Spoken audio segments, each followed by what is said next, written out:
তো আদাব, আমরা পদার্থবিজ্ঞান তরঙ্গ অধ্যায়ের লেকচার নাম্বার 5 টার একটা রেকর্ড ক্লাস নিচ্ছি। আজকে লাইভে আমরা কাউকে পাচ্ছি না, কজ আরেকজনের লাইভ চলতেছে। নাও আমরা এই কারণে যেহেতু লাইভে আমরা ক্লাসটা নিচ্ছি, আমি রেকর্ড ভার্সনটা খুব ছোট্ট একটা ক্লাস নিব এবং খুব ছোট্ট হয়তো বা 30 or 45 মিনিটস লেন্থ একটা ক্লাস নিব আর কি। তো এই ক্লাসে আমরা কি কি জিনিস নিয়ে ডিসকাস করব? তো ক্লাসে আমরা ডিসকাস করব তরঙ্গের পরিপাতন নীতি, স্থির তরঙ্গ, সুস্পন্দন, নিস্পন্দন বিন্দুর অবস্থান।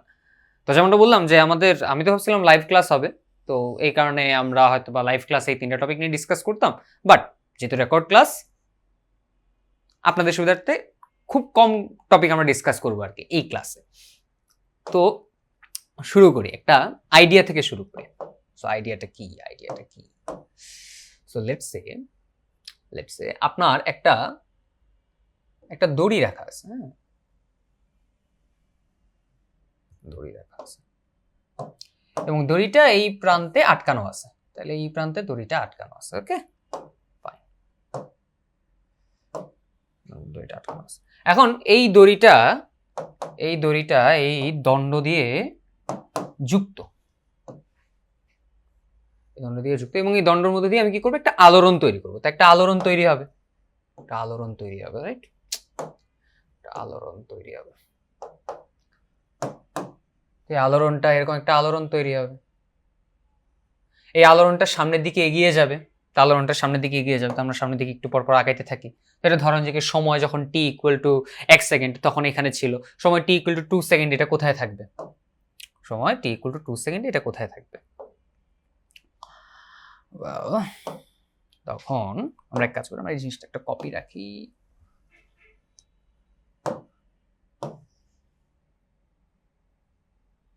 রাইট, ওকে। তো সময় এটা তো t = 0 তে না। এখন যেহেতু কিছুক্ষণ সময় পার হবে, কিছুক্ষণ সময় পার হওয়ার পর তরঙ্গটা এখানে চলে আসবে, রাইট? ধরো যে এখানে চলে আসবে তরঙ্গটা এখানে চলে আসবে। আরো কিছু সময় পার হওয়ার পর তরঙ্গটা কোথায় আসবে?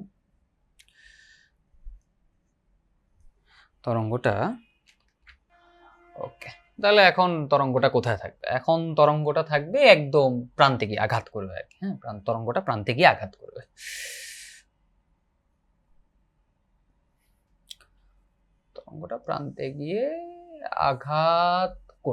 এখন দুইটা ঘটনা ঘটতে পারে। এক, এইখানে এই দড়িটা শক্ত করে আটকানো আছে। এমন শক্ত করে আটকানো আছে বলতে বোঝাচ্ছে যে এইখানে এই বিন্দুতে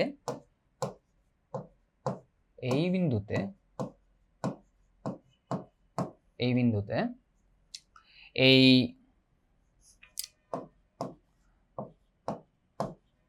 দড়ির কোনো সরণ হবে না,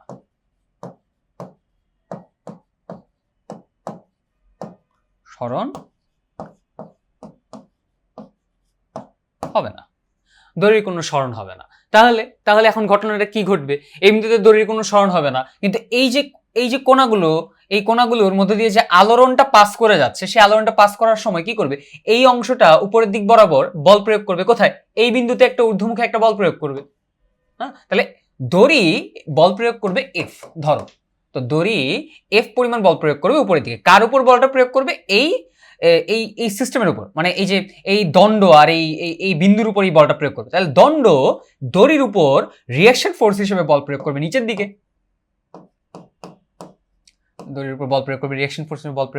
দিকে, এবং ফলশ্রুতিতে কি ঘটবে?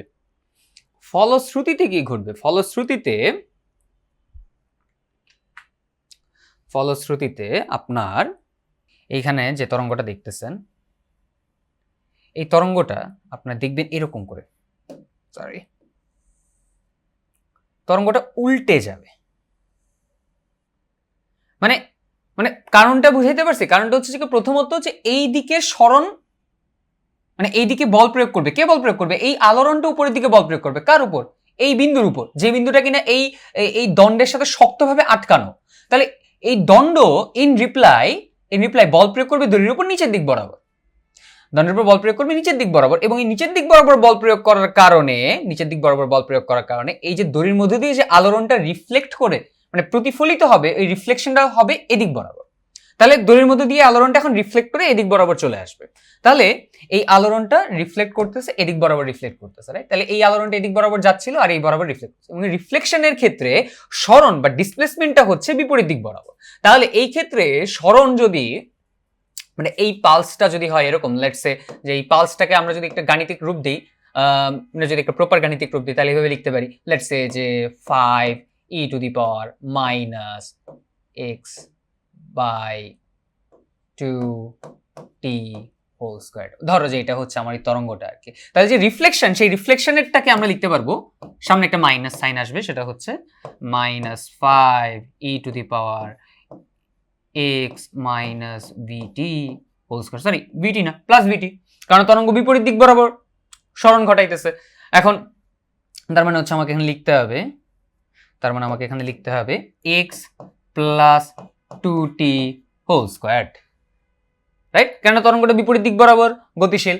হ্যাঁ, তাহলে তার আগে আমার একটা মাইনাস সাইন দেওয়া লাগতেছে, কারণ হয়েছে কি বল বিপরীত দিকে প্রযুক্ত হচ্ছে, আর বিপরীত দিকে বল প্রযুক্ত হওয়ার কারণে তরঙ্গের মধ্যে দিয়ে যে আলোড়ন, এই আলোড়নটা এখন বিপরীত দিক বরাবর আসতেছে। আগে সরণ ছিল পজিটিভ ডিরেকশন বরাবর, এখন সরণটা হচ্ছে নেগেটিভ ডিরেকশন বরাবর, এই দিক বরাবর আলোড়নটা আসতেছে। তাহলে এই ক্ষেত্রে রিফ্লেকশনের ধরনটা হচ্ছে এমন। আবার আমরা যদি আরেকটা কেস স্টাডি করি, তাহলে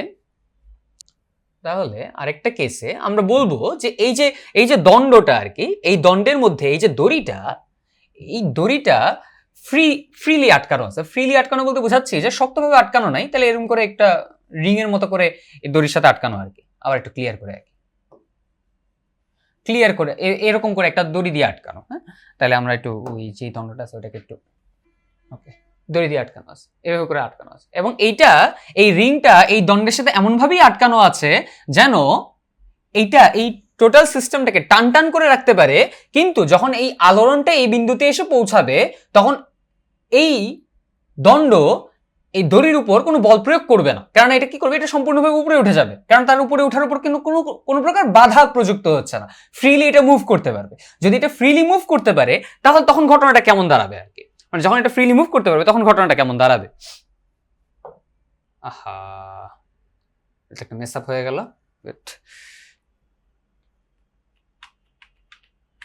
ওকে ফাইন।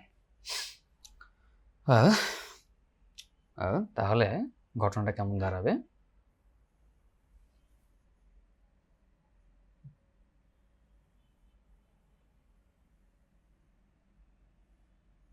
সমস্যা নেই, সাময়িক সময়ের জন্য আমরা এদিকে রাখবো। আমাদের এখন এই সিস্টেমটাকে আমরা এখন নিচে নিয়ে আসবো। নাইস। আবার এই সিস্টেমটাকে আমরা নিয়ে আসবো, আবার মাস করবো। এই তো তাইলে হয়ে গেল। নাইস। এখন যেমনটা বলছিলাম যে কি আমার আলোড়নটা সামনের দিকে এগিয়ে যাবে, তাই মানে আলোড়নটা সামনের দিকে আগানোর পর কি ঘটবে, আলোড়নটা সামনের দিকে আগানোর পর এই যে তো আলোড়নটা সামনের দিকে আগাবে, তখন এই পুরো সিস্টেমটা উপরের দিকে উঠবে কিনা, এবং যখন উঠবে তখন আমরা এই ঘটনাটাকে একটু অনেকগুলো ছোট ছোট চিত্রে প্রকাশ করার চেষ্টা করি আর কি। আমরা এখানে ছোট ছোট চিত্রে প্রকাশ করার চেষ্টা করি। কিভাবে করব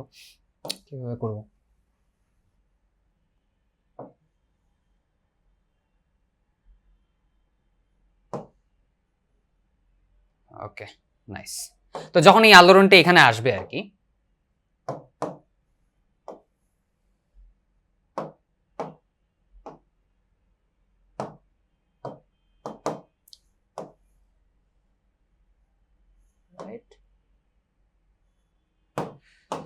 ওকে, তাহলে এই আলোড়নটা যখন এখানে আসবে তখন ঘটনাটা কি ঘটবে, আমরা এই ঘটনাটা বোঝার চেষ্টা করি। তো এই তরঙ্গটা এখানে আসবে,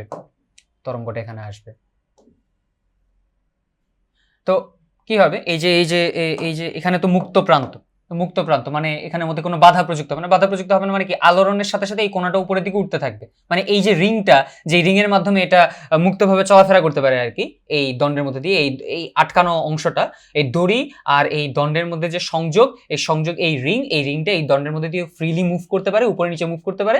তো আলোড়নটা যখন সামনের দিকে আসবে তখন এই ফ্রিলি মুভ করতে পারে রিংটা উপরের দিকে করে উঠতে থাকবে, তাহলে এই রিংটা উপরের দিকে উঠবে। তো এটা একটা চিত্র আমরা দেখলাম যে এই আলোড়নটা যখন এদিকে আসলো তখন রিংটা একটু এই পরিমাণ উপরে উঠে গেল, তো একটু পরে আরো বেশি পরিমাণ উপরে উঠবে। আহা,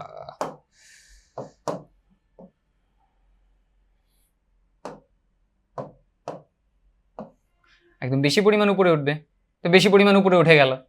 তো এখন এই যে বেশি পরিমাণ উপরে উঠে গেল, তখন কি এখন তো আলোড়নটা মোটামুটি একটু একটা স্থিতিশীল অবস্থায় আছে, অর্থাৎ এই আলোড়নটা ঊর্ধ্বমুখে আর কোনো গতি নেই, অর্থাৎ তরঙ্গের উপর স্থিত এই কোণাটার সর্বোচ্চ আলোড়নই এটা, মানে সর্বোচ্চ এই পরিমাণ আলোড়নই তার আছে, অর্থাৎ সাম্য অবস্থা থেকে সে এতটুকু পরিমাণে উপরে উঠবে, তারপর সে ওর উপরে উঠতে পারে না। তার মানে কি এখন সে একটু তার বেগটা হচ্ছে এখন শূন্য।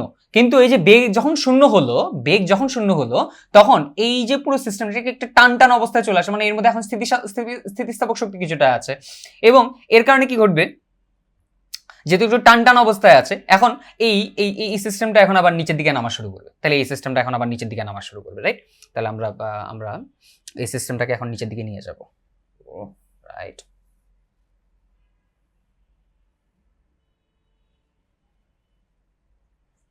তো কি ঘটবে এখন, আলোড়নটা এখন সর্বোচ্চ বিন্দুতে ছিল, আবার সর্বোচ্চ বিন্দু থেকে নিচের দিকে নামা শুরু করবে, হ্যাঁ, নিচের দিকে নামা শুরু করবে, এবং এই ঘটনাটা রিপিট হইতে হইতে আমরা পরবর্তীতে শেষ পর্যন্ত যে রিফ্লেক্টেড ওয়েভটা পাবো, মানে আমাদের আবার কি হবে, আবার একটা আমার যে প্রতিফলনটা হবে সেই প্রতিফলনটা হবে এমন করে। তাহলে প্রতিফলনটা হবে এমন করে, কেমন করে প্রতিফলনটা হবে, কেমন করে প্রতিফলনটা হবে? তো এটা নিচের দিকে নেমে যাবে। যদি নিচের দিকে নেমে যায়, মানে যেমনটা হওয়ার কথা ছিল আর কি, যে আলোড়নটা এদিকে আসবে, আলোড়নটা আসার কারণে এটা মুক্তভাবে উপরের দিকে উঠবে একটা সর্বোচ্চ অবস্থান পর্যন্ত এবং আবার নিচের দিকে নেমে যাবে। এতে করে যে তরঙ্গটার প্রতিফলিত তরঙ্গ, যেটা এই প্রতিফলিত তরঙ্গের যে ডিসপ্লেসমেন্ট, মানে সাম্যাবস্থা থেকে তার যে সরণ, আর যেই তরঙ্গটা আসতেছিল, যেই তরঙ্গটা এখানে উপরি মানে যে তরঙ্গটা এখানে আপতিত হয়েছে, সে আপতিত তরঙ্গের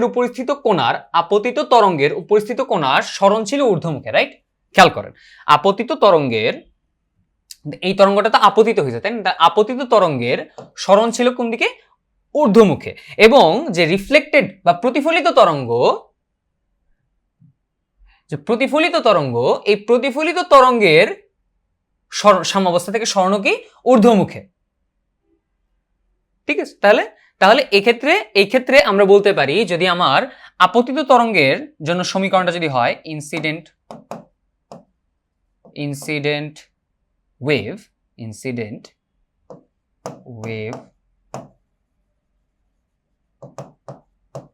ইকুয়েশন যদি হয় y is equal to 5 e to the power x minus 2t whole squared, তাহলে রিফ্লেক্টেড ওয়েভও হবে 5 e to the power x plus 2t whole squared। না, আমরা কি চেঞ্জ করছি খেয়াল করেন, চেঞ্জ যেটা করছি সেটা হচ্ছে -2 থেকে +2 করছি। কেন করছি? যুক্তি কি? যুক্তি হচ্ছে যে কি ওয়েভটা একই মাধ্যমে, অর্থাৎ একই বেগ নিয়ে, কিন্তু কোন দিকে? বিপরীত দিক বরাবর গতিশীল হবে। যেহেতু বিপরীত দিক বরাবর গতিশীল হবে, তাহলে তার বেগের চিহ্ন পরিবর্তন হয়ে মাইনাস থেকে প্লাসে আসবে। এবং আগের ক্ষেত্রে যেখানে ফিক্সড এন্ড ছিল, অর্থাৎ বদ্ধ প্রান্ত ছিল, দেখেন বদ্ধ প্রান্তের ক্ষেত্রে আমার বিস্তারের আগে আমরা একটা মাইনাস সাইন ব্যবহার করেছি, কিন্তু এখানে আমরা বিস্তারের আগে মাইনাস সাইন ব্যবহার করতেছি না। কেন ব্যবহার করতেছি না?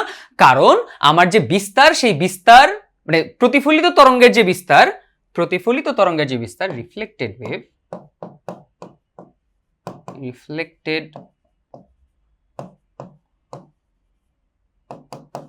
রিফ্লেক্টেড ওয়েভ ইকুয়েশন, ওই প্রতিফলিত তরঙ্গের যে বিস্তার, প্রতিফলিত তরঙ্গের বিস্তারটাও ঊর্ধ্বমুখে, এই কারণে আমার সামনে প্লাস সাইনই আমরা ব্যবহার করতেছি। তাহলে দুইটা ঘটনা ঘটতে পারে, কি? যখন আমার ফিক্সড এন্ড থাকবে, বদ্ধ প্রান্ত থাকবে, তখন বদ্ধ প্রান্ত থেকে যে প্রতিফলন, ওই প্রতিফলনের সরণ হবে বিপরীত দিক বরাবর।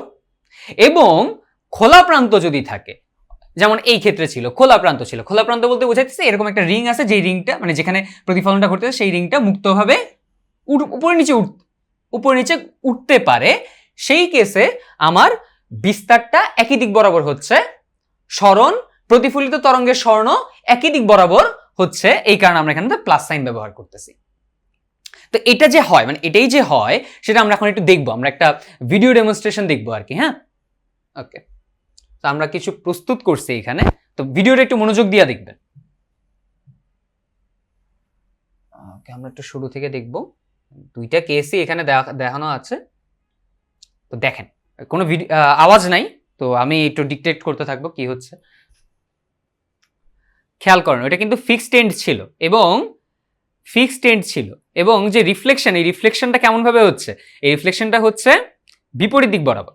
এখন একটু খেয়াল করেন এই যে এন্ড যেটা, এই এন্ডটা লুজ এন্ড মানে এটা খোলা প্রান্ত। খেয়াল করছেন প্রতিফলনটা কিভাবে হইতেছে, স্বর্ণের দিকটা যে পরিবর্তিত হইতেছে না।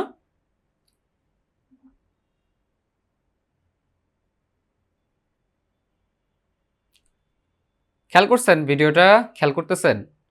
এমনকি তার হাত থেকে যে প্রতিফলনটা ঘটতেছে, ওই হাত থেকে প্রতিফলনটাও খেয়াল করেন, হাত থেকে প্রতিফলনটাও হইতেছে বিপরীত দিক বরাবর, মানে স্বর্ণের দিক পরিবর্তিত হচ্ছে। এবং ওইটা বদ্ধপ্রান্ত, ওই বদ্ধপ্রান্ত থেকেও দিকটা পরিবর্তন হচ্ছে, বিপরীত দিক বরাবর প্রতিফলিত হয়ে যাচ্ছে।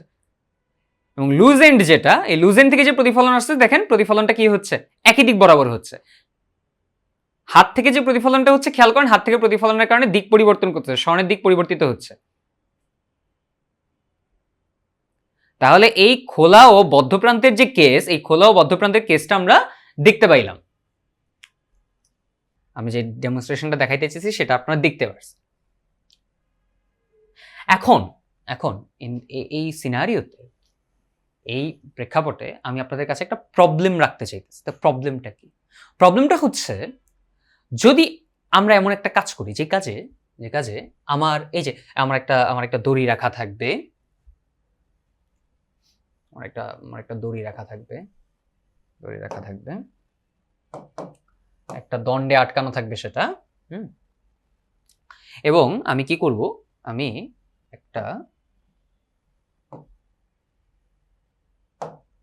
একটা দণ্ড দিয়ে এটার মধ্যে কি তৈরি করব, ট্রান্সভার্স মানে আর তরঙ্গ তৈরি করব। কি তৈরি করব? আর তরঙ্গ। শুধু আর তরঙ্গ না, বরং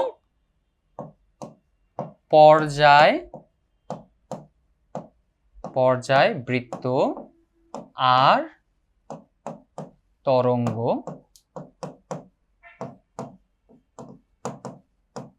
তৈরি, পর্যায়বৃত্ত আর তরঙ্গ তৈরি করবো। তো পর্যায়বৃত্ত আর তরঙ্গ তৈরি করলে কি হবে? পর্যায়বৃত্ত আর তরঙ্গ তৈরি করলে কি হবে?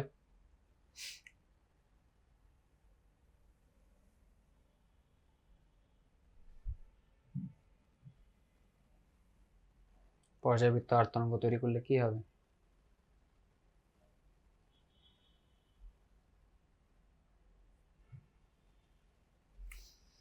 তো পর্যায়বৃত্ত আর তরঙ্গ তৈরি করলে আমরা একটু মুছে দিই এবং আমরা সিচুয়েশনটা ড্র করি কিরকম হতে পারে। এটা হচ্ছে আমি এখানের মধ্যে উপর নিচে এটা ওঠানামা করবে এবং পর্যায়বৃত্ত আলোড়নের দিকে যাবে। এখন এটা যদি খোলা প্রান্ত হয় তখন একটা প্রতিফলন এদিকে আসবে, একটা প্রতিফলিত তরঙ্গ এদিক বরাবর আসবে কিনা? তাহলে একটা প্রতিফলিত তরঙ্গ তখন আমার এদিক বরাবর আসবে এবং এই প্রতিফলিত তরঙ্গের সাথে এই তরঙ্গের একটা ইন্টারঅ্যাকশন হবে। তো সেই ইন্টারঅ্যাকশনটা কেমন হবে? এবং মানে ওই ঘটনাতে ওই ইন্টারঅ্যাকশন বা যে ইন্টারঅ্যাকশনের আমরা যেটা দেখবো আর কি, মানে এই প্রতিফলিত তরঙ্গ আর এই যে তরঙ্গটা আমি পাঠাচ্ছি, প্রতিফলিত তরঙ্গ আর যে তরঙ্গটা আমি পাঠাচ্ছি, এই দুইটা তরঙ্গ একই অবস্থানে থাকবে। অর্থাৎ প্রতিফলিত তরঙ্গটাও কিন্তু এই দিক বরাবর আসতে চাইবে। অর্থাৎ এই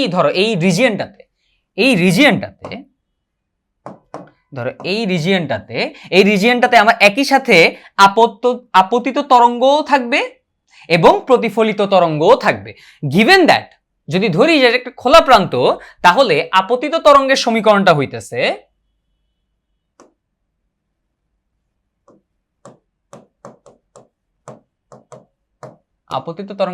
হচ্ছে y is equal to a sin omega t minus kx। এই ক্ষেত্রে আমি একটু বইয়ের কনভেনশন ফলো করতেছি। আমাদের বইয়ে যেহেতু ওমেগা টি মাইনাস kx লেখা আছে, প্রতিফলিত তরঙ্গ যেটা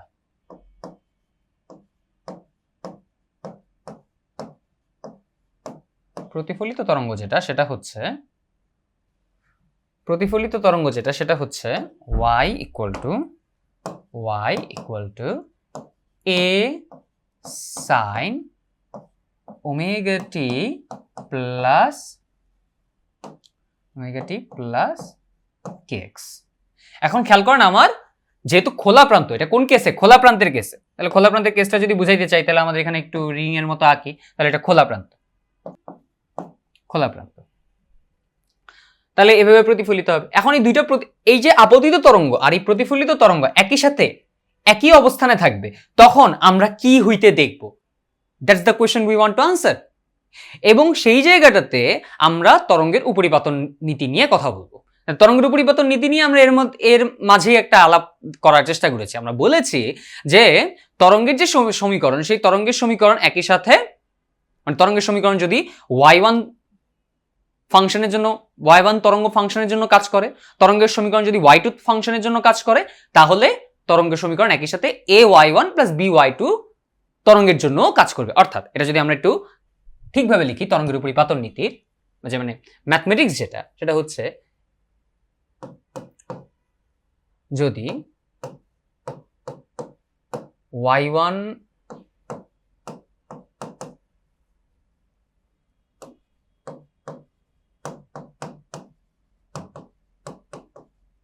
তরঙ্গ হয়, y2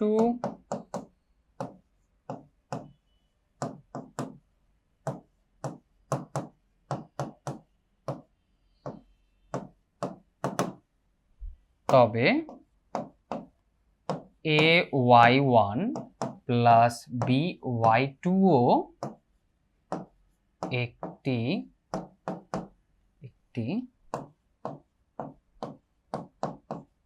তরঙ্গ হবে যদি মাধ্যমে, চুপ ছিলাম কিছুক্ষণ, বাট তরঙ্গের উপরিপাতন নীতির কথা বলতেছে, মানে ম্যাথমেটিক্স যেটা নিয়ে আমরা আগের ক্লাসগুলোতে কথা বলেছি, সেটা হচ্ছে যদি y1 একটা তরঙ্গ হয়, y2 একটা তরঙ্গ হয়, তাহলে ay1 প্লাস by2 একটি তরঙ্গ হবে যদি মাধ্যমের তরঙ্গ সমীকরণ লিনিয়ার প্রকৃতির হয়, অথবা তরঙ্গের পরিস্থিত কোণার উপর যে স্থিতিস্থাপক বল কাজ করে, সেই স্থিতিস্থাপক বল হুকের সূত্র মেনে চলে, অর্থাৎ f is proportional to x। ওকে, এটা হচ্ছে লিনিয়ারিটি প্রপার্টি আর কি। এখন আমরা উপরিপাতন নীতির সময়, আমরা তরঙ্গের উপরিপাতন নীতি যখন তরঙ্গের উপরিপাতন নীতি নিয়ে যখন আমরা কথা বলবো, তখন আলাপটা হচ্ছে এরকম। তরঙ্গের উপরিপাতন নীতি নিয়ে আমরা যখন কথা বলবো, তখন আমরা বলতেছি যখন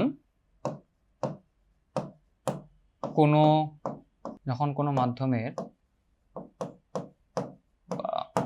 আমার মনে হয় এটা মাধ্যম না দিলে ভালো, মাধ্যমের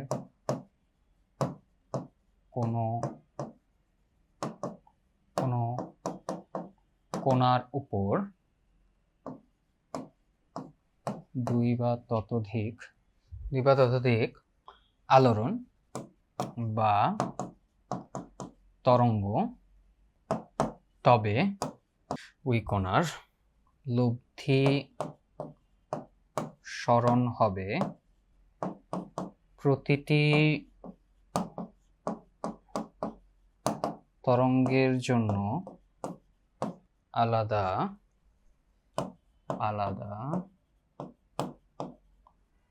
সরণ y1 y2 y3 এর ভেক্টর যোগফল। যখন মাধ্যমের কোনো কোণার উপর দুই বা ততোধিক আলোড়ন বা তরঙ্গ আপতিত হয়, তখন ওই কোণার লব্ধি সরণ হবে প্রতিটি তরঙ্গের জন্য আলাদা আলাদা সরণের ভেক্টর যোগফল। বা ইন আওয়ার কেস, যেখানে সরণগুলো, যেখানে তরঙ্গগুলোর কারণে কোণাগুলোর যে সরণ, ওই কোণাগুলোর সরণ যদি একই রেখা বরাবর কাজ করে, যেমনটা আমাদের এই টানা তারের ক্ষেত্রে হচ্ছে, টানা তারের ক্ষেত্রে আমরা সরণটা আমরা যদি এদিক বরাবর দেই, অপর যে রিফ্লেকশন যে তরঙ্গ, ওই রিফ্লেকশন তরঙ্গটাও কি হচ্ছে, আলোড়নটা এই বরাবরই দিচ্ছে। এমন হচ্ছে না যে এই দিক বরাবর সে প্রতিফলন করতেছে। অর্থাৎ যদি আমরা বলি যে আমাদের আলোড়নটা হচ্ছে, আমাদের এই 3D অ্যাক্সিসটা আঁকি, তার হিসাবটা বুঝতে সুবিধা হবে। আমাদের কি কথাটা বলতেছি, এক্স ওয়াই জেড। তাহলে তাহলে ওয়াই অক্ষ বরাবর কোনো সুতো রাখা আছে, এই যে সূত্র রাখা আছে এবং এর মধ্যে দিয়ে যে আলোড়ন, সেই আলোড়নটা হচ্ছে অর্থাৎ জেড এক্সিস বরাবর, হ্যাঁ জেড এক্সিস বরাবর। তাহলে যে প্রতিফলন, ওই প্রতিফলিত তরঙ্গের আলোড়নটা হবে জেড এক্সিস বরাবর। এমন হবে না যে সেটা এক্স এক্সিস বরাবর হবে, ঠিক আছে? যদি এরকম কেস হয় তখন আমরা সরাসরি ভেক্টর যোগফল না বলে বলতে পারি বীজগাণিতিক যোগফল, অর্থাৎ y1 plus minus y2 given the value of y2, right? আচ্ছা ঠিক আছে। তো তখন আমরা এখানের মধ্যে ভেক্টর যোগফলের পরিবর্তে কি বলতে পারি, বীজগাণিতিক যোগফল বলতে পারি। কিন্তু যদি একটা আলোড়ন আসে এক্স অক্ষ বরাবর, কিন্তু যদি এই কেসটাতেই আর কি, এই একটা আলোড়ন হচ্ছে জেড অক্ষ বরাবর, এবং জেড অক্ষ বরাবর যে আলোড়ন, সেই আলোড়নের সমীকরণটা হচ্ছে এরকম, ধরো যে z is equal to a sine k y minus omega t. এখন আরেকটা যে আলোড়ন আসতেছে, সেই আলোড়নের যে সরণ, সেই সরণটা হচ্ছে এক্স অক্ষ বরাবর, অর্থাৎ এরকম আর কি, এইরকম ভাবে সরণটা হচ্ছে আর কি, এক্স অক্ষ বরাবর সরণটা হচ্ছে, এবং সেই সরণের যে তরঙ্গের যে সমীকরণ, সেই সমীকরণটা হচ্ছে এরকম, এক্স এ sine k y minus W T. তাহলে কি আপনি এক্স আর জেড এর মানকে সরাসরি যোগ করে দিবেন নাকি? সরাসরি যোগ করার উপায় নেই। আপনার যে যোগফলটা হবে, সেই যোগফলটা তখন ভেক্টর যোগফল হবে, অর্থাৎ তখন আমার যে লব্ধি সরণ, সেই লব্ধি সরণটাকে আমরা যদি প্রকাশ করি সে যে ভ্যালু, লেটস সে আলফা, তাহলে এই আলফা ভেক্টরটা হবে এক্স ভেক্টর, মানে x I cap plus Z কি ক্যাপ। তখন আমার লব্ধি আলোড়নটা অমন হবে আর কি। কিন্তু আমাদের আপাতত ওই কেস নিয়ে চিন্তা করা দরকার নেই। আমাদের সিলেবাসে আমরা এমন সব কেস নিয়ে আলোচনা করি যেই কেসগুলোতে আলোড়নগুলো হয় একই অক্ষ বরাবর, অর্থাৎ আমার যে আলোড়ন, সেই আলোড়নের ক্ষেত্রে সরণটা হচ্ছে ওয়াই অক্ষ বরাবর, প্রতিফলিত তরঙ্গের সরণটাও হচ্ছে ওয়াই অক্ষ বরাবর। আমরা এমন কেসগুলো নিয়েই ডিসকাস করতে চাচ্ছি আপাতত, ঠিক আছে? তাহলে এই যে তরঙ্গের উপরিপাতন নীতি নিয়ে কথা বললাম, এই তরঙ্গের উপরিপাতন নীতি কখন কাজ করে? এক, আমার যে তরঙ্গ সমীকরণ, অর্থাৎ যেই মাধ্যমে আমি তরঙ্গের স্থানান্তর হচ্ছে, সেই মাধ্যমে তরঙ্গের যে সমীকরণ, সেই তরঙ্গের সমীকরণটা একটা লিনিয়ার সমীকরণ হয়, অথবা যে স্থিতিস্থাপক বল তরঙ্গের উপর স্থিত কোণার উপর কাজ করে, তা হুকের সূত্র মেনে চলে। যদি ব্যাপারটা এমন হয়, এবং এবং এবং মেকানিক্যাল তরঙ্গের ক্ষেত্রে, যান্ত্রিক তরঙ্গের ক্ষেত্রে আলোড়নটা যদি ক্ষুদ্র বিস্তার সম্পন্ন হয়, মানে বিস্তারটা খুব বেশি হওয়া যাবে না, বিস্তার খুব বেশি হলে তরঙ্গের মধ্যে দিয়ে যে স্থিতিস্থাপক বল, সেই স্থিতিস্থাপক বল হুকের সূত্র মেনে চলে না, বা হুকের সূত্র মানে না আর কি, ওই লিমিটটা ক্রস করে যায়। তো যতক্ষণ পর্যন্ত যতটুকু বিস্তারের জন্য তরঙ্গের উপর উপরিস্থিত কোণার উপর যে কার্যকর বল, সেই কার্যকর বল স্থিতিস্থাপক হুকের সূত্র মেনে চলে, ততটুকু বিস্তার পর্যন্ত আমরা তরঙ্গ সমীকরণকে লিনিয়ার প্রকৃতির বলতে পারি। যখন লিনিয়ার প্রকৃতির বলতে পারি, তখন একটা তরঙ্গ, তখন আমার এই উপরিপাতন নীতিটা মেনে চলে, এবং একটা তরঙ্গ আরেকটা তরঙ্গের মধ্যে দিয়ে এমন ভাবে ক্রস করে যায় যেন এরা একে অপরকে কোনোভাবে প্রভাবিত করে না, একে অপরের অস্তিত্ব সম্পর্কেই তারা ওয়াকিবহাল না। এবং এই ঘটনাটা আমি এই যে বলতেছি যে এরা মিউচুয়ালি ইনভিজিবল, মানে এরা একে অপরকে দেখতে পায় না, এবং এরা জাস্ট লিটারালি একে অপরকে ক্রস করে চলে যায়। তো এই ব্যাপারটা বলতে আমি কি বুঝাইতেছি সেটা একটু দেখাই আর কি। তো ধরেন যে এই বরাবর এটা একটা তার, এবং এই তারের মধ্য দিয়ে একটা তরঙ্গ আসতেছে, এই দিক বরাবর একটা তরঙ্গ আসতেছে, এবং এদিক দিয়েও একটা তরঙ্গ আসতেছে। এখন এই দুইটা তরঙ্গ আসবে, কাছাকাছি আসবে, এবং দুইটা তরঙ্গ কাছাকাছি আসলে আমরা দুইটা তরঙ্গকে এখন সাইমultaneously ড্র করবো আর কি। এবং দুইটাকে আলাদা আলাদা করে বোঝানোর জন্য, মানে দুইটা সরণকে আলাদা আলাদা করে বোঝানোর জন্য আমরা একটু দুইটাকে আলাদা আলাদা কালারে রাখবো আর কি। তাহলে এই আরেকটার যে কালার, সেই আরেকটার কালারটাকে আমরা এরকম করে রাখবো, লব্ধি সরণটা তৈরি হবে। এবং এই তরঙ্গ দুটো একে অপরকে লিটারালি ক্রস করে চলে যাবে। এবং এই যে চলে যাওয়ার যে ব্যাপারটা, এই ব্যাপারটা আমরা পরবর্তীতে আঁকি। এই যে আমি যে বুঝাচ্ছি যে চলে যাচ্ছে রীতিমতো, তখন আসলে ঘটনাটা কি ঘটে, এটা পরের স্টেজের ঘটনা। এই যে সাদা তরঙ্গ যেটা ছিল, সাদা তরঙ্গটা এদিক বরাবর চলে যেতে থাকে, সাদা তরঙ্গটা এদিক বরাবর চলে যেতে থাকে, এবং যে নীল যে তরঙ্গটা ছিল এই নীল তরঙ্গটা নিজের মতো করে এদিক বরাবর চলে যেতে থাকে, অ্যাজ ইফ তারা একে অপরকে দেখেই নেই কোনো কালে, এবং তাদের মধ্যে এমন কোনো ইন্টারাকশন হয় নাই যে ইন্টারাকশন হলে তারা একে অপরকে অ্যাম্পলিফাই করবে। অর্থাৎ এই তরঙ্গের উপস্থিতি অপর তরঙ্গের উপর কোনো প্রভাব ফেলে নাই, একটা তরঙ্গের উপস্থিতি অপর তরঙ্গের উপর কোনো প্রভাব ফেলে নাই। এটা তখনই হয় যখন স্থিতিস্থাপক বল হুকের সূত্র মেনে চলে। ঠিক আছে, যদি না হতো তাহলে আমাদের ওয়েভ ইকুয়েশন নন লিনিয়ার প্রকৃতির হতো, তখন আমরা হয়তোবা দেখতাম যে একে অপরকে অ্যাম্পলিফাই করছে বা কোনো না কোনোভাবে প্রভাবিত করছে, তখন আমরা সরাসরি y is equal two y1 plus y2 লিখতে পারতাম না, আমাদের সেটা লেখার সুযোগ হইতো না, we had to right something different. ঠিক আছে, অর্থাৎ তখন তরঙ্গের উপরিপতন নীতি কার্যকর হইতো না। ওকে, যেমন শক ওয়েভের ক্ষেত্রে এটা হয় না, তরঙ্গের উপরিপতন নীতি তখন শক ওয়েভের জন্য কাজে আসে না, কারণ শক ওয়েভের ক্ষেত্রে বিস্তার এতই বেশি হয় যে আমার স্থিতিস্থাপক বল হুকের সূত্র মাইনা চলে না ওই সময়টার জন্য, এই কারণে শক ওয়েভের উপর আমার এই জিনিসটা খাটেই না। ঠিক আছে, ওকে ফাইন। তাহলে আমরা তরঙ্গের উপরিপতন নীতি নিয়ে কথা বললাম, আমরা বললাম যে আমার একটা তরঙ্গ যদি হয় y1 x, t, আরেকটা তরঙ্গ যদি হয় y2 x, t এবং একে অপরের উপর উপরিপাতিত হয়, তখন এই উপরিপাতনটাকে আমরা তখন লিখব যে y1 প্লাস y2, অর্থাৎ এটা হচ্ছে আমার লব্ধি তরঙ্গ, ঠিক আছে। তাহলে আমাদের দুইটা কেস আছে, কেস নাম্বার 1 খোলা প্রান্ত, কেস নাম্বার 2 বদ্ধ প্রান্ত। তাহলে আমরা খোলা প্রান্ত ও বদ্ধ প্রান্ত এই দুইটা কেসের জন্য আমরা এই যোগফলের সমীকরণটা বের করে দেখব এবং তারপর আমাদের ক্লাসটা ক্লোজ করব। তো দেখেন, প্রথমের কেস হচ্ছে কি খোলা প্রান্ত, খোলা প্রান্ত। তাহলে y1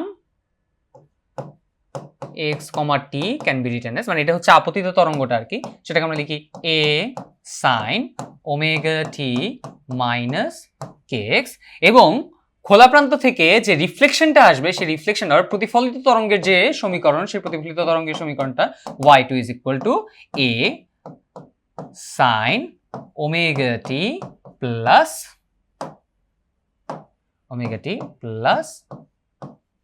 kx। এখন এই দুইটা তরঙ্গ আমরা কি করব, যোগ করব। তাহলে আমাদের যোগফলটা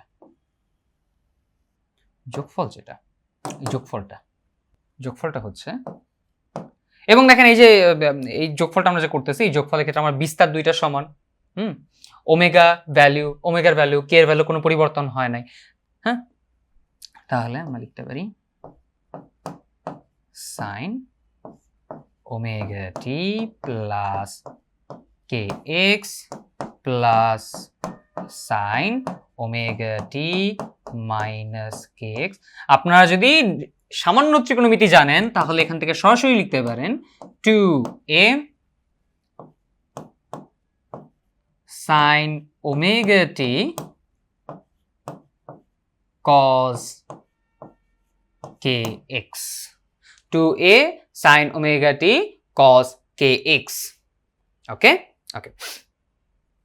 তাহলে আমরা লিখতে পারি যে আমাদের লব্ধি যে তরঙ্গের সমীকরণ, সেই লব্ধি তরঙ্গের সমীকরণ y is equal to 2a sin omega t cos kx, অথবা আমরা জিনিসটাকে একভাবে লিখতে পারি a prime sin omega t, যেখানে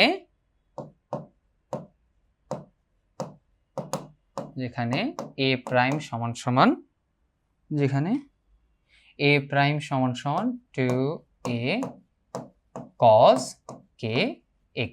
এই যে সমীকরণটা পাইলাম এটা হচ্ছে পর্যায়বৃত্ত কম্পনের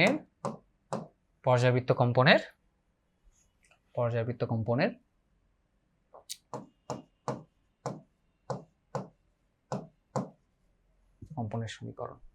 ঠিক আছে, ওকে এ প্রাইম 2a cos kx, তার মানে প্রত্যেকটা কম্পোনেন্ট মানে প্রত্যেকটা কোণার যে কম্পোনেন্ট অর্থাৎ x অবস্থানে x ইকুয়াল টু লিখি x equal to x not অবস্থানে থাকা x equal to x not অবস্থানে থাকা কোণার বিস্তার বা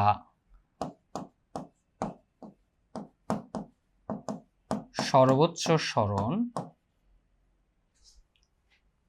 সরণ হচ্ছে y max x equal to x naught t equal to আপনারা দেখবেন t equal to হচ্ছে t equal to pi by 2 times 1 by omega। তাহলে কি হবে আমার আর্গুমেন্টে দেখেন sin omega t সমান হবে sin pi by 2 and sin pi by 2 এর ভ্যালু ম্যাক্সিমাম, তখন আমরা y ম্যাক্সিমাম পাবো, এই সময়টাতে পাবো y ম্যাক্সিমাম এবং সেটা হচ্ছে a prime sin omega times pi by 2 omega or a prime sin pi by 2 or a prime। তাহলে x equal to x naught অবস্থানে থাকা কোণার বিস্তার বা সর্বোচ্চ সরণ আমরা পাচ্ছি t equal to pi by 2 omega সময়টাতে t equal to pi by 2 omega সময়ে আমরা সর্বোচ্চ সরণ a প্রাইম পাচ্ছি এবং এই সর্বোচ্চ সরণ a প্রাইমটা হচ্ছে 2a cos k x naught। সর্বোচ্চ সরণ a প্রাইম হচ্ছে x equal to x naught অবস্থানে a প্রাইম হচ্ছে 2a cos k x naught ঠিক আছে ওকে। এখন খেয়াল করেন যে এই যে কোণার সর্বোচ্চ বিস্তার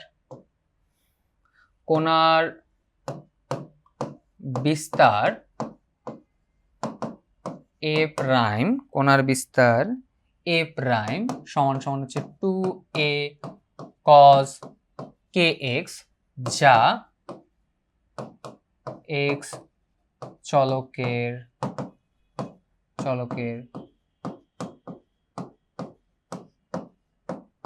পর্যায়বৃত্ত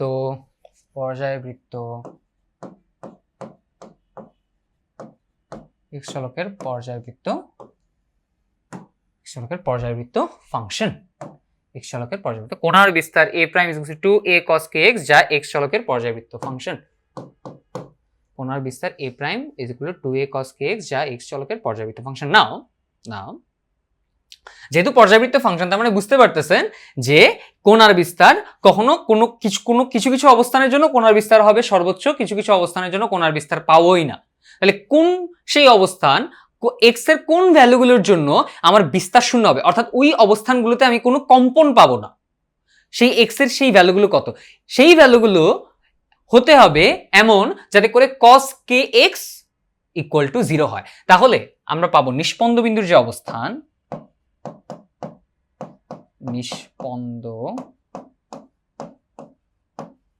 নিষ্পন্দ বিন্দুর যে অবস্থান সেই অবস্থান x n হিসেবে আমরা লিখতে পারি যে x n এর জন্য cos k x n সমান হতে হবে 0 এবং cos k x n সমান 0 কখন হয়, যখন আমার cos এর আর্গুমেন্ট কত থাকে, cos এর আর্গুমেন্ট হয় 90 ডিগ্রির অড মাল্টিপলস, অর্থাৎ 90 ডিগ্রি কোণের বিজোড় গুণিতক যদি থাকে তাহলে 2n plus 1 Times pi by 2। অনেকে 1+1 পছন্দ করে না, তাদের আবার -1 লিখলে খুশি হয়, তো 2n মাইনাস 1 পাই বাই 2। তখন আমরা লিখতে পারি xn অর্থাৎ যে অবস্থানগুলোতে আমার কি হয় নিষ্পন্দ বিন্দু হয়, অর্থাৎ এখানে কোনো সরণ হয় না, এ প্রাইম হয় 0, সেই ক্ষেত্রে আমরা লিখতে পারি xn is equal to 2n - 1/2 pi by k. ঠিক আছে, আচ্ছা তাহলে আমরা কন্টিনিউ করি যে xn equal to 2n - 1/2 pi by k, or আমরা লিখতে পারি 2n - 1/2 পাই, কে এর মান কত, 2 pi by lambda, 2 pi by lambda. মনে পড়ে কিনা একটা অগ্রগামী পর্যায়বৃত্ত আর তরঙ্গের জন্য অগ্রগামী পর্যায়বৃত্ত আর তরঙ্গের যে তরঙ্গ দৈর্ঘ্য ল্যামডা, ল্যামডার সাথে এই কোএফিসিয়েন্ট কে এর যে সম্পর্ক, সহগ কে এর যে সম্পর্ক, সেটা ছিল এরকম না যে 2 পাই বাই ল্যামডা, আমরা বাই ডেফিনিশন শো করেছিলাম কিন্তু। তাহলে আমরা পাই কাটাকাটি করতে পারি এবং লিখতে পারি 2n - 1 ল্যামডা বাই 4। তাহলে ল্যামডা বাই 4 দূরত্বের বিজোড় গুণিতক দূরত্বগুলো হচ্ছে আমার এমন অবস্থান যে অবস্থানগুলোতে কোনো বিস্তার পাওয়া যাবে না। তো একইভাবে একই যুক্তিতে আমরা xm বের করতে পারি, যেখানে xm কোণার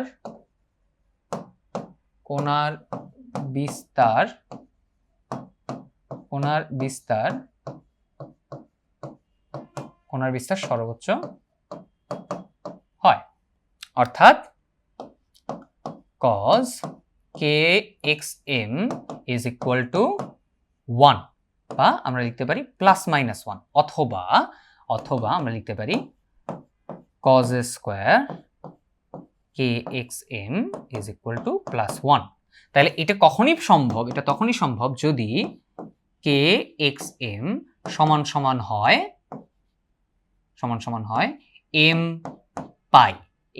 পাই অথবা 2m পাই বাই 2, তখন আমরা লিখতে পারি xm সমান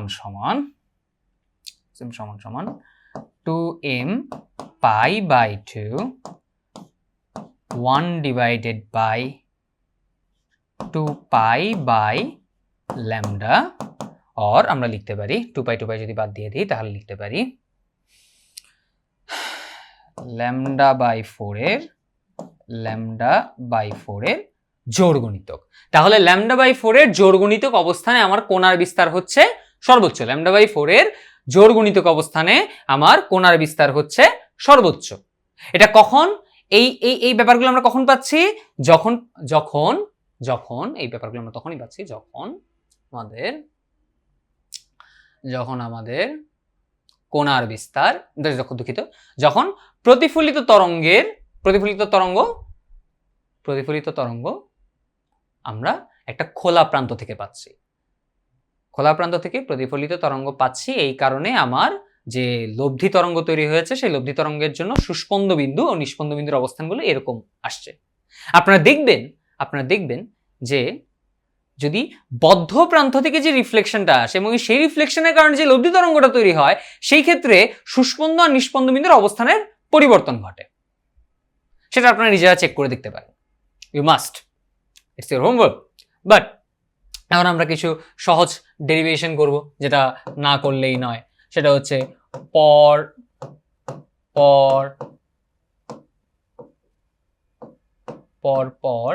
দুটি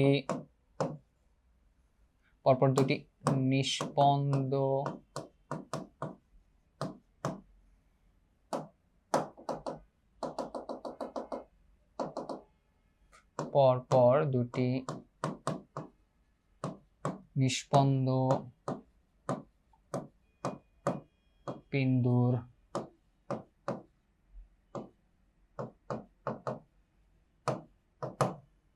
নিষ্পন্দ বিন্দুর অবস্থান পার্থক্য, যে মানে পথ পার্থক্য আর কি যদি বলতে পারি, তাহলে পথ পার্থক্যটা হচ্ছে xm + 1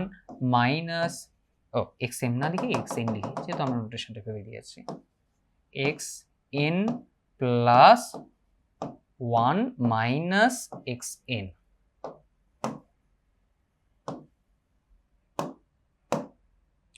xn সমান সমান 2n 2 into n plus 1 minus 1 lambda by 4 minus 2n minus 1 lambda by 4। তাহলে আমরা লিখতে পারি, এবং আপনারা দেখবেন এই পার্থক্যটা হচ্ছে lambda by 2। এবং একইভাবে সিমিলারলি পরপর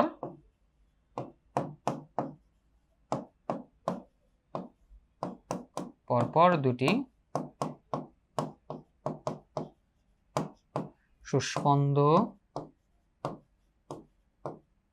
সুস্পন্দ বিন্দুর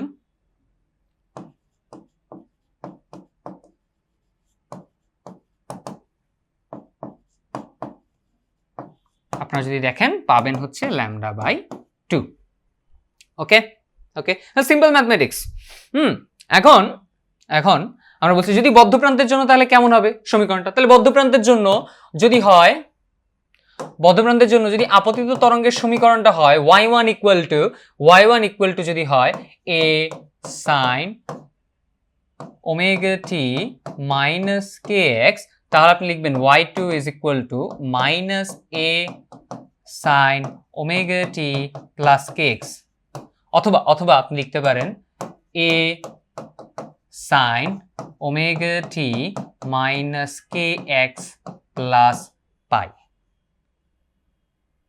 kx plus pi। এখন অর্থাৎ এটা লেখার মানে হচ্ছে যে যখন বদ্ধ প্রান্ত থেকে রিফ্লেকশন হয়, প্রতিফলন হয়, তখন অতিরিক্ত দশা পার্থক্য পাই চলে আসে, বা এটারই এক্সপ্রেশন হচ্ছে মাইনাস এ আসার আর কি।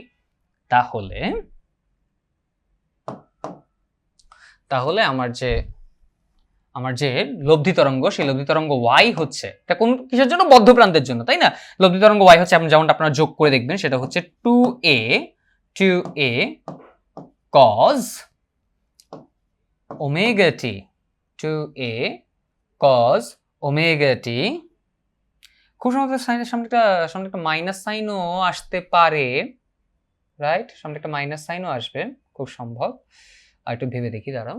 হ্যাঁ, সামনে একটা মাইনাস সাইন আসবে, -2a cos omega t sin kx। এবং এই ক্ষেত্রে আমার যে লব্ধি বিস্তার a প্রাইম, এই a প্রাইমটা দেখেন, a প্রাইমের এক্সপ্রেশনটা আমার চেঞ্জ হলো -2a sin kx, -2a sin kx এ এই সমীকরণটা চেঞ্জ আসলো। এবং আপনি যখন এই -2a sin kx এর সমীকরণ নিয়ে কাজ করবেন, তখন দেখবেন যে সুস্পন্দ ও নিস্পন্দ বিন্দুর যে অবস্থান, সেই অবস্থানগুলো পরিবর্তন হয়েছে এমন ভাবে যে খোলা প্রান্তের জন্য যেটা সুস্পন্দ বিন্দুর অবস্থান, খোলা প্রান্তের জন্য স্থির তরঙ্গে যেটা সুস্পন্দ বিন্দুর অবস্থান, বদ্ধ প্রান্তের জন্য লব্ধি তরঙ্গের লব্ধি স্থির তরঙ্গে সেটা হচ্ছে সুস্পন্দ বিন্দুর অবস্থান। যদি আমি ভুল স্টেটমেন্ট দিয়ে থাকি তাহলে আবারও একটু বলার চেষ্টা করি। খোলা প্রান্তের জন্য যেটা লব্ধি স্থির তরঙ্গের নিস্পন্দ বিন্দুর অবস্থান, তা বদ্ধ প্রান্তের জন্য লব্ধি স্থির তরঙ্গের সুস্পন্দ বিন্দুর অবস্থান। আমার মনে হয় আই এম অ্যাফ্রেড যে আমি এই স্টেটমেন্টগুলো একটু গোলায় ফেলতেছি, এই কারণে আমি একটু লিখে রাখবো, better to be safe, right? তাহলে খোলা বদ্ধ প্রান্তের জন্য অবস্থানগুলো হচ্ছে 2n - 1 by lambda by 4 এবং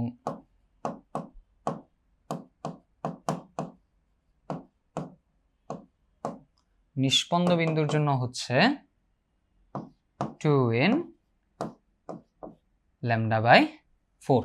তাহলে দেখবেন যে এই পজিশনগুলো চেঞ্জ হয়, কিন্তু যেটা চেঞ্জ হবে না সেটা হচ্ছে পরপর দুইটা সুস্পন্দ বিন্দুর মধ্যবর্তী দূরত্ব বা পরপর দুইটা নিষ্পন্দ বিন্দুর মধ্যবর্তী দূরত্ব বা পরপর একটি সুস্পন্দ বিন্দু ও নিষ্পন্দ বিন্দুর মধ্যবর্তী দূরত্ব। পরপর একটি সুস্পন্দ বিন্দু নিষ্পন্দ বিন্দুর মধ্যবর্তী দূরত্ব যদি আপনারা একটু গেস করতে পারেন তাহলে সেটা হচ্ছে λ/4।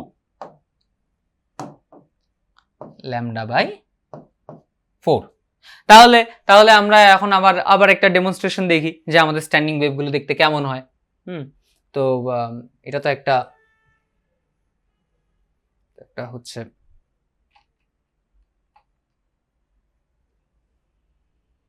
সো এটা আমাদের শেষ হয়ে যাবে আই গেস, রাইট। সো এটা আমরা আপাতত বাদ দেই, আমরা এখন স্ট্যান্ডিং ওয়েভ দেখব। হ্যাঁ, তো খেয়াল করেন এটা আমাদের গুরুত্বপূর্ণ, অনেকগুলো কেস এখানে হতে পারে, রাইট। এটা জাস্ট আমরা শুরু করলাম আর কি, দেখি।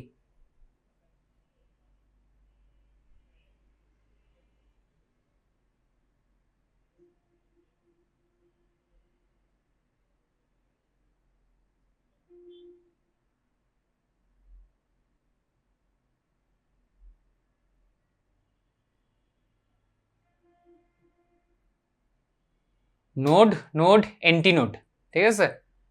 যদি আরেকটু স্পিডে নেই তাহলে দেখবেন যে কি নোড বলতে হচ্ছে যে কি নিষ্পন্দ বিন্দু এবং এন্টিনোড মানে হচ্ছে সুস্পন্দ বিন্দু। এবং দেখেন এখন হচ্ছে আমার মাঝখানে হচ্ছে আমার মোটামুটি কি থাকতেছে, একটা সুস্পন্দ বিন্দু থাকতেছে, এরকম হতে পারে। তাহলে এই যে মাছটা হচ্ছে মাঝবিন্দুর বিন্দুটা হচ্ছে এন্টিনোড অর্থাৎ সুস্পন্দ বিন্দু, আর যেই বিন্দুটা নড়তেছে না সেটা হচ্ছে নোড বা নিষ্পন্দ বিন্দু। এবং হয়তোবা দেখবেন যে কি এখন আরেকটু বেশি হবে, খেয়াল করতেছেন কিনা, একটু নড়তেছে বেশি, but you get the point, right. Node antinode, node antinode, node antinode, এটা আমার ফ্রিকোয়েন্সির উপর ডিপেন্ড করবে আর কি, মানে কে বা ল্যামডার ভ্যালুর উপর ডিপেন্ড করবে যে আমার এই দৈর্ঘ্যের মধ্যে কতটা সম্ভব and something like that. But আমরা এখন আপাতত এখানে স্টপ করব। আমাদের এই হারমোনিক নিয়ে আমাদের যে আলোচনা, সেই আলোচনাটা আমরা পরবর্তী ক্লাসে করার চেষ্টা করব। But let's go for Desmos graph. আমরা ডেসমোস গ্রাফে একটা কাজ করার চেষ্টা করি। সো ইয়া, 7th হারমোনিক চলতেছে এখানে। আমাদের এই হারমোনিকের আলোচনাটাতে আমরা আসবো হারমোনিকের আলোচনাটাতে। বাট আপাতত আমরা কাজ করব এখন ডেসমোস গ্রাফ নিয়ে কাজ করব।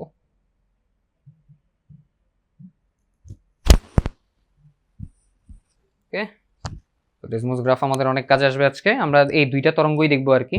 আচ্ছা, হোয়াইট বোর্ড হলে তো একটু প্রবলেম, আমরা কালারটা একটু চেঞ্জ করি। হ্যাঁ, এটা হচ্ছে কালার রিভার্স কন্ট্রাস্ট, এখন আমাদের দেখতে সুবিধা হবে। নাও একটু লিখবো আর কি একটা একটা করে।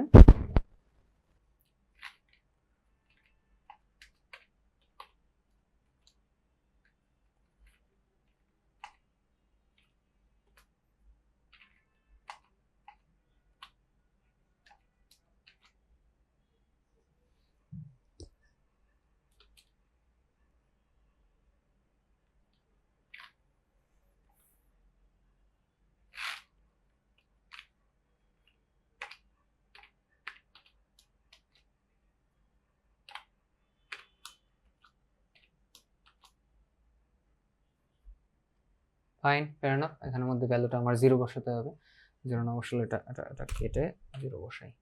ইয়েস, আপনারা দেখতেছেন দুইটা তরঙ্গই আসলে একই রকম, জাস্ট ফ্লিপ করে গেছে, রাইট। ওকে, গুড। ওকে, এখন আমরা এই দুইটা তরঙ্গ যোগ করবো এবং দুইটা তরঙ্গের যে যোগফল, সেই যোগফলটা কেমন হবে? তো যোগফলটা হবে যেমনটা আমরা প্রমাণ করেছি, এবং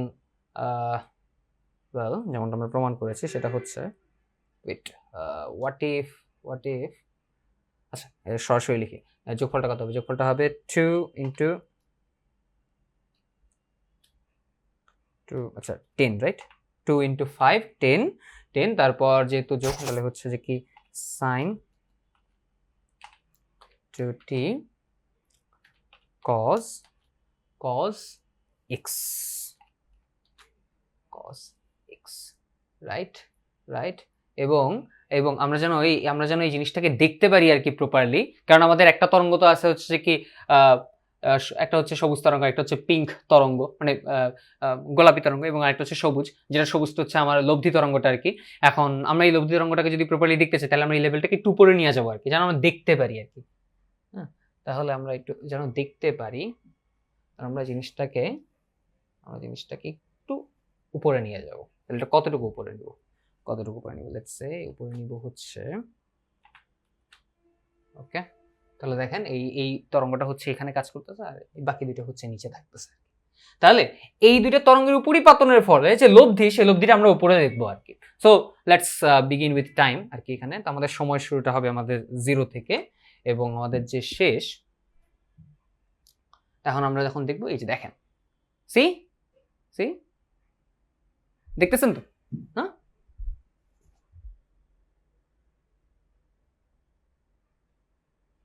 তো আমরা একটু পজ করি, সময়টা একটু কম হয়ে গেছে, আমাদের স্টেপ দিতে হবে।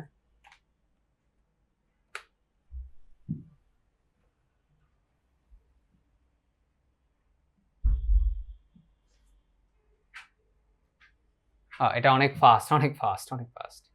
সো ইয়া, আহা, এটা বেশ ভালো হ্যাসেল। স্টেপ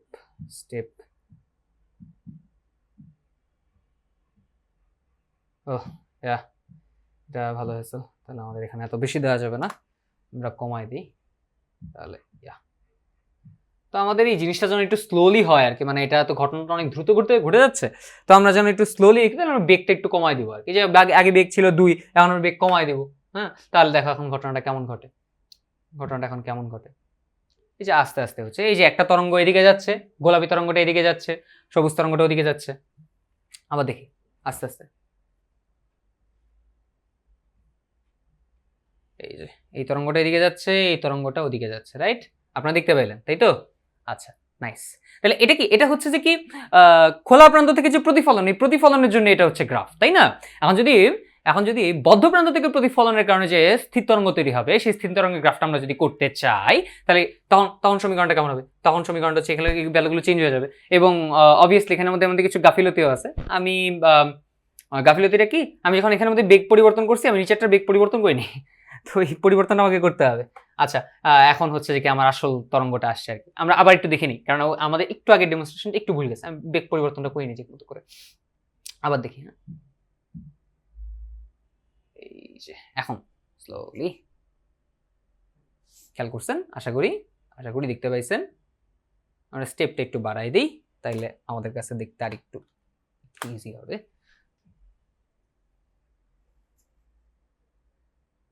সি, তাহলে আমরা এই ঘটনাটাই দেখতে চাইছি, তাই না? আচ্ছা, এখন আমরা যেটা করব সেটা হচ্ছে যে আমরা বদ্ধ প্রান্তের জন্য যে রিফ্লেকশনটা আসে, সেই রিফ্লেকশনের তরঙ্গটা দেখব। তাহলে এখানে কি করতে হবে? তাহলে আমার এখানে যে সাইনের যে আর্গুমেন্ট, সাইনের আর্গুমেন্ট চেঞ্জ করতে হবে। তাহলে সাইনের আর্গুমেন্ট হবে আমার কি? সাইনের আর্গুমেন্টটা হবে x, আর কজের আর্গুমেন্টটা হবে 0.2 t, এবং সামনে আমার একটা মাইনাস সাইন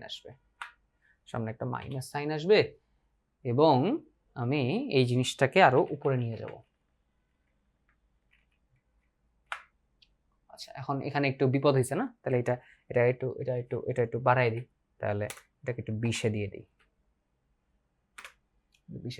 আবার বেশি হয়ে গেল সমস্যা, আবার আমরা একটু ইয়ে করে নিব আর কি, সমস্যা নেই, not big deal. Yeah, good. তো ইয়েস, আমরা আবার কালার দিয়ে নেই। এখন এই যে এখন যেটা দেখবেন, সেটা হচ্ছে যেটা হলো যে দুইটা তরঙ্গ উপরিপাতিত হচ্ছে, এবং যেহেতু খোলা প্রান্ত থেকে দুঃখিত, এখন বদ্ধ প্রান্ত থেকে প্রতিফলনটা আসতেছে, প্রতিফলিত তরঙ্গটা আসছে, সেই ক্ষেত্রে আমার যে তরঙ্গটা, এই যে গোলাপি তরঙ্গটা খেয়াল করুন, গোলাপি তরঙ্গটা কোন দিকে যাচ্ছে? গোলাপি তরঙ্গটা কোন দিকে যাচ্ছে? গোলাপি তরঙ্গটা এদিকে যাচ্ছে, তাই না? মানে প্রতিফলিত হয়ে এদিকে ব্যাক করতেছে সেটা। তাহলে আমরা চাচ্ছি যে প্রতিফলিত তরঙ্গটা যেহেতু বদ্ধ প্রান্ত থেকে প্রতিফলন হচ্ছে, তাহলে তার সাইন চেঞ্জ হবে। তাহলে এখানে মধ্যে আমরা একটা কি দিতে হবে? একটা মাইনাস সাইন দিতে হবে। এখন আমরা লব্ধি তরঙ্গটা দেখবো আর কি। দেখো, আশা করি দেখতে পাইতেছেন ঘটনাটা কি ঘটতেছে আর কি। সময় যত বাড়তেছে আস্তে আস্তে আমরা এক কাজ করি, আমরা বরং আরেকটা সমীকরণ লিখি যেটা কিনা আমার এট এ টাইম দুইটা ঘটনাই দেখাবে আর কি। আমার সুস্পন্দ আর নিষ্পন্দ বিন্দুর অবস্থান যে আল্টার করে গেছে সেই জিনিসটা আপনারা দেখতে পাবেন।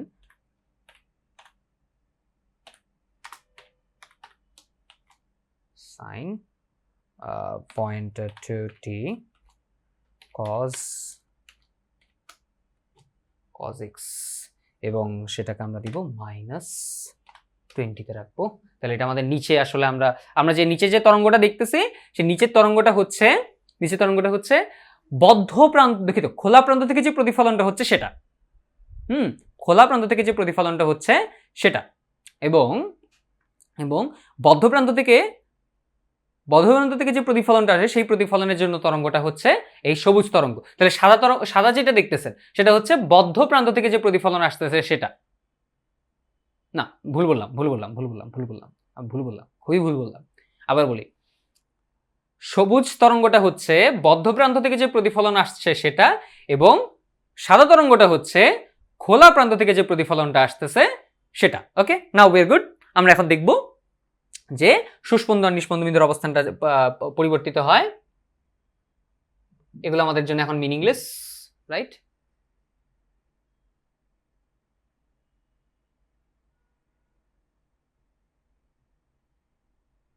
তো খেয়াল করতেছেন যে দুইটার সুস্পন্দ বিন্দু যেখানে সেটা আরেকটা নিষ্পন্দ বিন্দু থাকতেছে। সি, তাহলে এই অবস্থানটা, এই মোটামুটি এই অবস্থানটা হচ্ছে